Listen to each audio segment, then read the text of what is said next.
Hello, my friend. Welcome to The Pathetic Truth. I am your host, Yanexi. I invite you to have a seat and get comfy as I continue to tell you my story of awakening. And before I do so, I'd like to remind you that my content is not for children. And so with that said, I thought I'd start with a poem this time around. The poem is titled Holographic Program Playground. Every night at around 7, I enter my hollow heaven, a simulation that I wrote to learn, to play, to interact within a safe corner of the Tesseract. The stage is set in 21st century Earth, a health room where people gather to strengthen, rebuild their lives, and exercise mind over matter. Some of the main characters include the captain and his lovely queen, hands-on directors on the scene, the wise and warm medicine man, a symbol of perseverance and my best friend. And what would be this place without the sensei, the social glue? And then there is you. I do not recall writing you in. You seem half human, half machine, godlike, with complex subroutines, the demeanor of a Vulcan with a soul that radiates divinity. I came here to be carefree, to play, to be a child again, but your unprogrammed presence has seduced me. You are the Sullivan to my Janeway. I no longer know which world is real, only that out there it is cold, and here I feel. Overwhelmed with emotion, I take to the floor, computer and program. You say, matter-of-factly, as you walk out the door. Confident in your belief that on your command I cease to exist, you go on living your life nonchalantly. Yet I am conscious, fully self-aware. Even in my suspended state, I love and dream of your return. Dismayed, I accept the truth. This whole time, you've been the man, and I, the hologram. I thought this would be a good segue into the second half of January of 2024, the events that unfolded during that time. As you might recall, the last episode I talked about that choice that I made, a voice that I heard in my head asking, are you sure you want to go ahead with this? And I, after a brief pause, said yes to it. I said yes to going on this journey. I had no idea what it was going to be about, but I felt really drawn and compelled to do that. And since the moment that I said yes to that question, I feel like a portal opened. From that moment on, I started having a lot of mystical experiences, experiences that I felt were revelations, even at that time. They were just so cryptic, and they seemed like clues. A lot of times, these things would come to me in the twilight of sleep. So while I was either falling asleep or in the process of waking up, I would also start having a lot of very vivid dreams of things that I wouldn't understand, symbols and things that I wouldn't understand, and then I'd have to wake up and go search online. Well, what is this? What does this mean? Because they did not follow the context of what I had experienced or thought about during the day. There was this one particular, it was sort of a dream, but it was followed by an auditory, like a voice. While I was waking up, it said Anubis, and I thought, what's in Anubis? And I heard, look up the word Anubis. And so I'm sure at some point in my life I had heard this, but it was buried in my subconscious because I had no idea what this was. And when I looked it up, I realized that it was based on Egyptian mythology, and Anubis was like the guardian of the cemetery, of tombs, of of the dead. He was the one that protected graves and was involved in like embalming and the mummification process.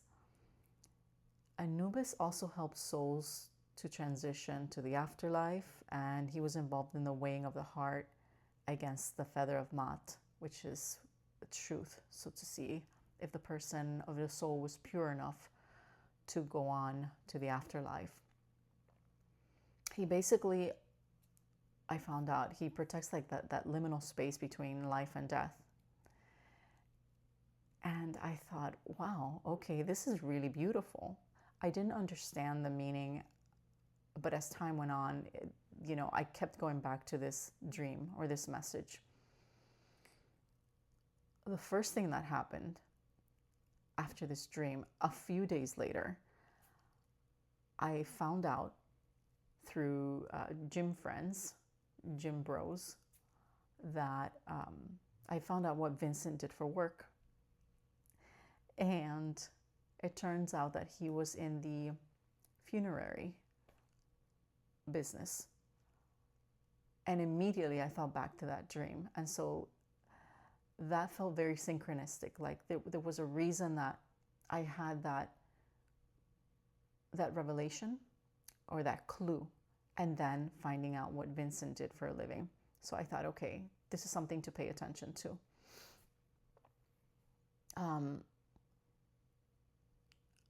It could also have been,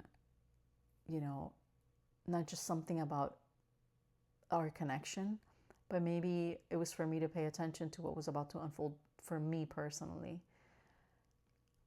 This whole thing about being in this space where you're not alive, you're not dead. There's a transition going on, and that's what was about to happen to me, what I was undergoing. But it was beautiful because I didn't even know what Anubis was. So I feel like this was a message from somewhere else for me, from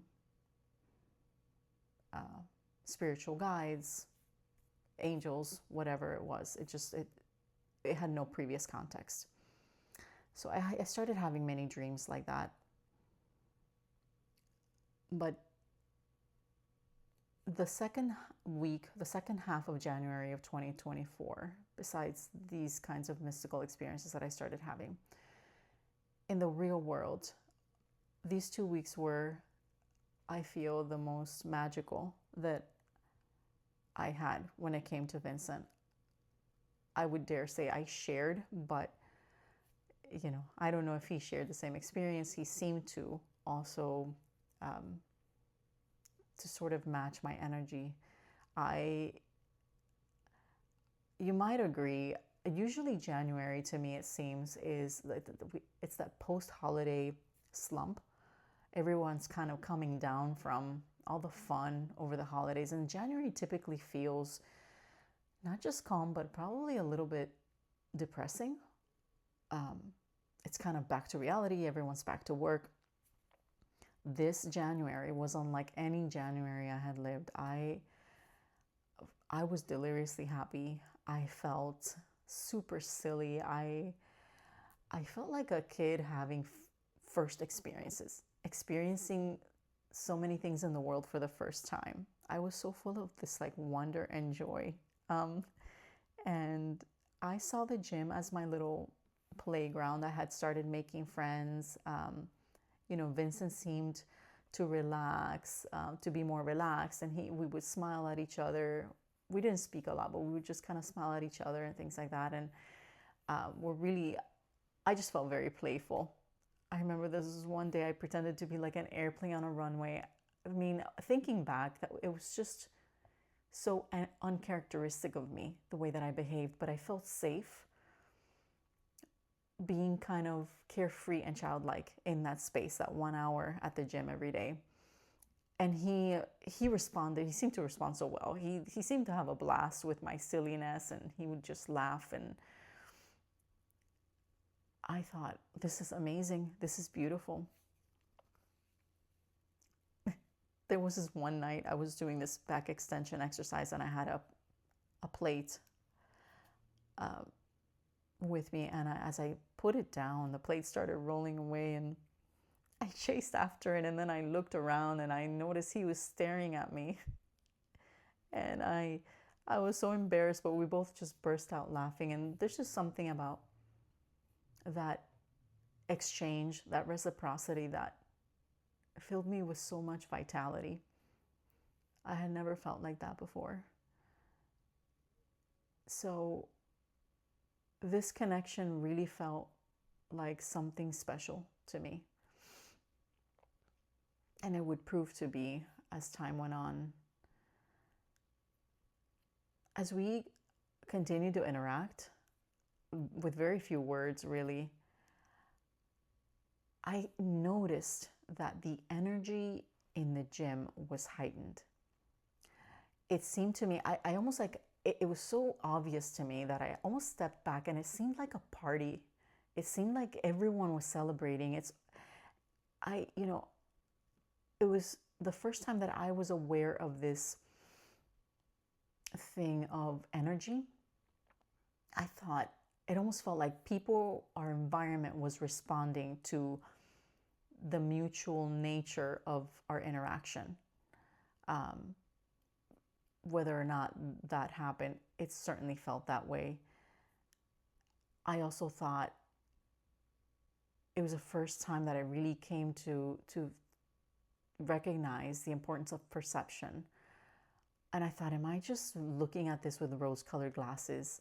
Am I just paying attention? Do people just seem happy to me because I'm so deliriously happy? But, it brought my attention to this idea of as within, so without. And it's something that I have embraced more and more as time has gone on, that really perception, the way that you feel inside and that you perceive your life, including the amount of gratitude that you have for your blessings, it really, really seems to manifest in the external world. I don't think it's just a perception or I don't feel like one is lying to oneself. I don't feel like I was lying to myself. I really do feel that maybe because I was so happy, that others responded to my happiness. And it was like this beautiful exchange of energy. It really did feel like a physical manifestation of my inner emotional state. It felt surreal and magical, and I had to stop and observe it because I couldn't believe what I saw going on around me. But besides, that's more psychological, the perception aspect of it. I really think that there was something energetic going on. It was like, again, there was something about me and Vincent that felt so powerful, that we were on the same level, that we were exchanging this same joyful energy that I feel was contagious. And this would actually become more clear to me later on when things changed between us and I saw our environment change drastically, right along with the change in our dynamic. But when we were laughing and interacting so positively, I really felt that our immediate environment was responding to that. Physically, there were physical manifestations for me that I had never experienced before. One thing that I would feel a lot were shivers, to the point that I thought my body was just gonna come undone. I remember one night I looked at myself and I thought, this is so obvious. People can see this. And Vincent was behind me. And I looked at him and I played it off like I said, if you're not shivering, are you even working out? And I thought, my God, look at me. I'm about to burst. There was really something about his presence. This was not anxiety. It was in part exhilaration, but it was almost like what I was feeling was too big for my body to handle. I didn't know what to do with the energy. Working out helped, but there was just something more going on. And when he was in that room, the feelings were so intense that my body could not handle them. And I felt so elevated, and my body would just shake. I was just shivering, and I thought, this is such a strange phenomenon because that hadn't happened to me before. There were some other little interactions between us that I thought, that mean so much to me, and they've stayed in my memory pretty vividly. One night, there was a grocery store close to the gym that I would go to almost every night, and he didn't live around there, so I had never seen him there before. I never noticed him there before. But one night, as I was checking out my items, he came right up behind me and smiled, and we had a quick exchange.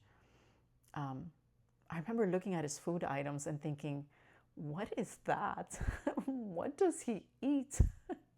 Is he an android? It's just a lot of things about him were so unfamiliar, and I just felt curiouser and curiouser. But as he walked right behind me, I noticed that there was a couple that worked out at the gym, and they came up right behind him. And I thought, oh, look, the whole family's here. And I said it out loud. This is great. How cool. But anyway, I grabbed my groceries and I went to my car, and he had parked right in front of my car that night, as he often did. And as I was putting my groceries away, I noticed he arrived with his groceries, and I thought, let me just strike up a conversation. So I struck up a conversation about his car and the color of his car, because it was a very unique color. And he said that he couldn't really see the color in its true form because he had a form of color blindness. And I thought, well, that's cute. I was blind in an eye, he was colorblind, and I said out loud, "Oh, that's cute, the blind leading the colorblind." And we just laughed and kind of, went on with our night. And I said goodnight, and he left. I remember how sparkly his eyes looked that night.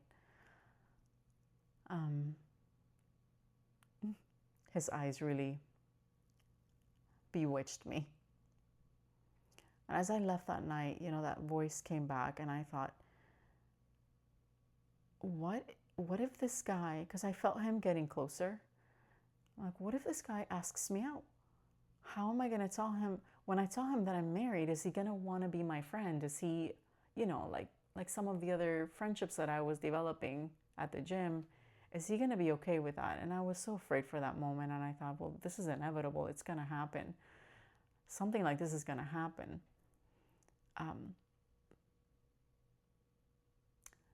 Now, the last week of January, there were these 3 nights.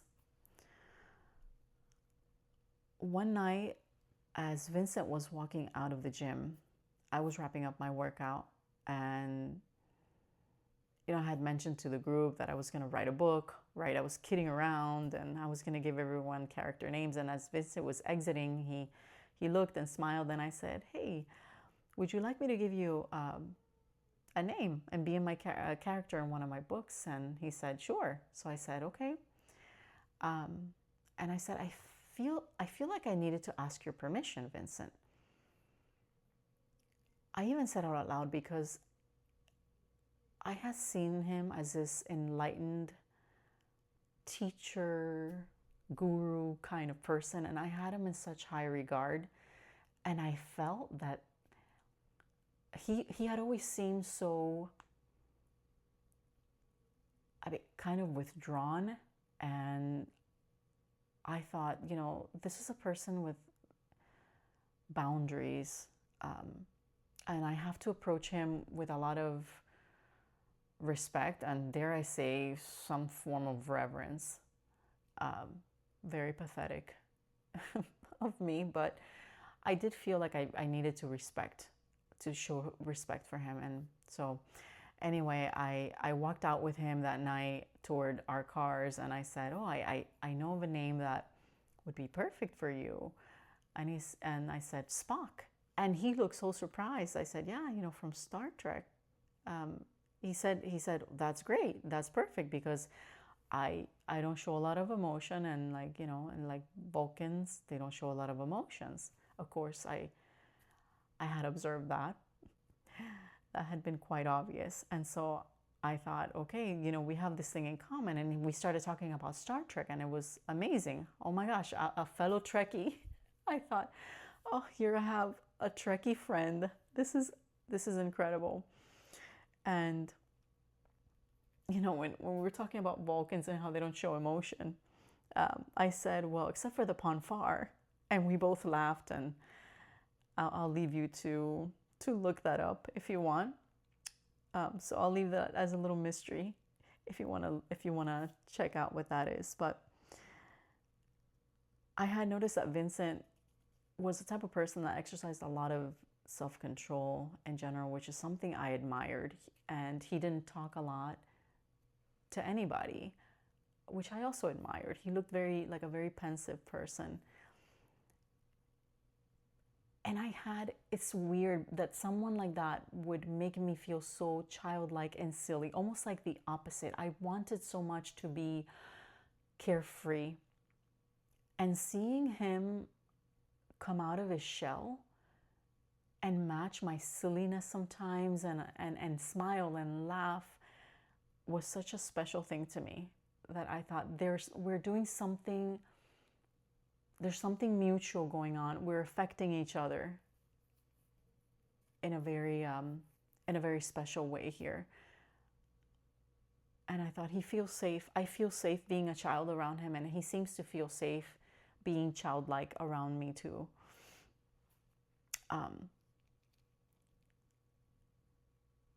There was another night, as I walked to my car, I noticed him walking along that shopping plaza by himself, very slowly, the way he walked. He was wearing like a little jacket, and I thought, gosh, he looks so beautiful, just walking alone, so peaceful. There was such mystique about this man. And then the thought occurred to me, he doesn't live around here.